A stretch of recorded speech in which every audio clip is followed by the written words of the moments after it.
All right, let's turn our attention to the world of entertainment, and Arise correspondent Judita Da Silva joins us now from London. Judita, good to see you. Hope you had a great weekend.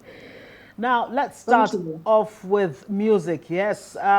Okay, there she is. Okay, let's start off with music on Newsnight tonight. The king of Juju music, whom I had the exceptional honor to interview when he turned 60, and that's 19 years ago. Oh my God. King Sunny Ade. He's celebrating his 79th birthday. So what has been what's been done really to mark this birthday? 79 years. Yeah, it's really remarkable. So it's there's been an outpour of messages because obviously, like you've said, he's iconic when it comes to African music, particularly in Nigeria. He's a national treasure. So people like the Performing Musicians Association of Nigeria, which he used to be president of, the Actors Guild of Nigeria as well. They've all posted messages. The secretary of the Actors Guild, they've all said that they've all spoken to his humanity, his kindness, his humility, as well as the influence he's had on them, as well as generations since he first came out.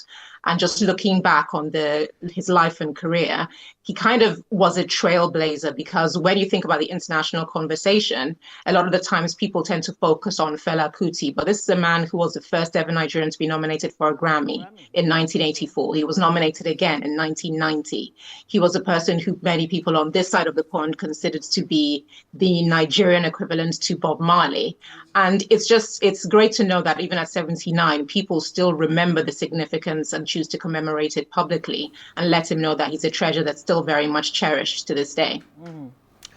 I mean, he's legendary, but I love his dance. I can never understand his leg walk, even at 79, Judita. Well, let's quickly move to something else before we wrap up tonight. Now, in the world of art, Egypt is set to make history with the design of their new Grand Egyptian Museum, after a special agreement was signed by the Egyptian Environmental Affairs Agency. Tell us about that. Yeah, this is quite remarkable. The Grand Egyptian Museum is said to be the largest archaeological museum in the world.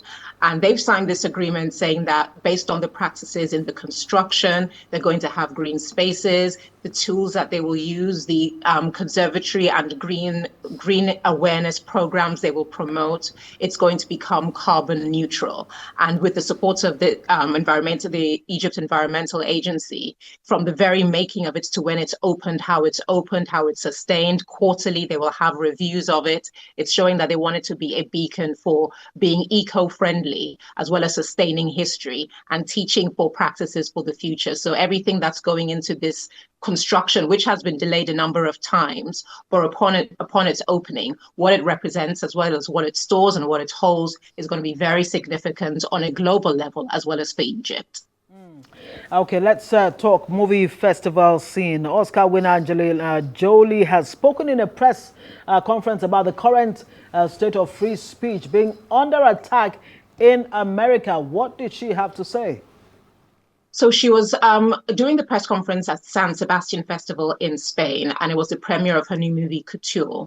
And one of the journalists asked about the state of the embattled states, I'm paraphrasing here, in America. And you could see she was being very careful about what she was saying.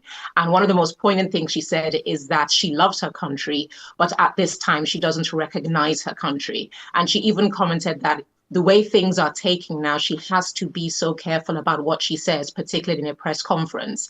And what do you know? She said this last night, and today around the world, people are carrying the quotes she said. So thank goodness she was so careful, but also so articulate to see that she's reticent about what is happening. But her herself, she said, she has international kids, an international family, an international career. So the idea of having an all-embracing life is really important in how she lives and who she lives with. Very important. I mean, the power of, the platform that they have. Thank you so much, Judita. That's all from Arise News correspondent Judita Da Silva in London with the Global Culture and Entertainment News tonight. It is also the end of this edition of Newsnight with me, Adesuwa Moran. Like you're excited. I'm excited. I know I just go back, but I'm excited. All right. And of course, me, Ngozi, a label from all of us here in Abuja. Our teams all around the globe, have a great night. Thanks for watching.